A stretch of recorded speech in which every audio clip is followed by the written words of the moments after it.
দেখো 1.5 কেজি ওজনের কিন্তু ট্যাংরা মাছ কাটছে দাদা। ছালটা উঠে গেছে এর নামই হচ্ছে ছালোটা। ছালোটা ট্যাংরা, এই ছালটা ওঠে বলেই তাই এর নাম ছালোটা। একদম 1.5 কেজি ওজন। মাছের মতনের চামড়া থাকতো এই বিক্রি হতো 400-500 টাকা। বড়গুলো তো এমনি ওই হয়ে যায়। পিস হবে দেখো, মাথাটা আসেন, ভালো ট্যাংরা হবে, রুই হবে, দাম কম হবে, বোয়াল হবে। মাঝখানে ফেলে নিল, যে আগে নেবে সেই ভাগে পাবে ট্যাংরা মাছ। আর বেশি নেই। এই পুরিস না, এই যে শীতের কোয়ালিটির খাবার, খালি ধনে পাতা টমেটো দিয়ে কষা কষা রান্না করতে হবে। দেখেছো মাছ, দেখেছো? কষিয়ে রান্না করো, কষিয়ে খাও। আসেন, ভালো ট্যাংরা হবে, বোয়াল হবে, চিংড়ি হবে, দাম কম হবে। সেই জায়গা ওই দোকানে আছে 10 টাকা করে নেয়।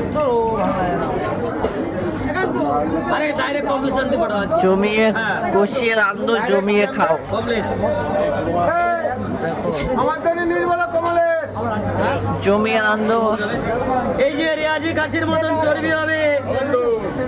কষিয়ে রান্ধো, জমিয়ে খাও। পয়সা দাও, আইনো না, পয়সা দাও।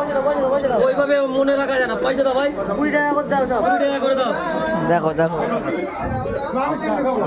আমার দুটো কমলাস বেশি খাই না আমি। যার কুয়াটা কম। দেখো তিনটে, আমার তিনটেও 5 টাকা করে। এবার কিন্তু ও পেটিও সেই পেটি। আহারে এ ভাই, ঝোল তরকারি আনি। ওই আলুর তরকারি আমাদের ঝোল ঝোল দিলে হবে। সুন্দর করে পিস করে দিল। এই শোন, আমার কথা বললে আগে দেবে পিলার তরকারি। কোন জায়গায়? এবার মাথাটা কিন্তু মাঝখানে ফেলে দেবে। মাথাটা ছোট করে বলেন কাকা।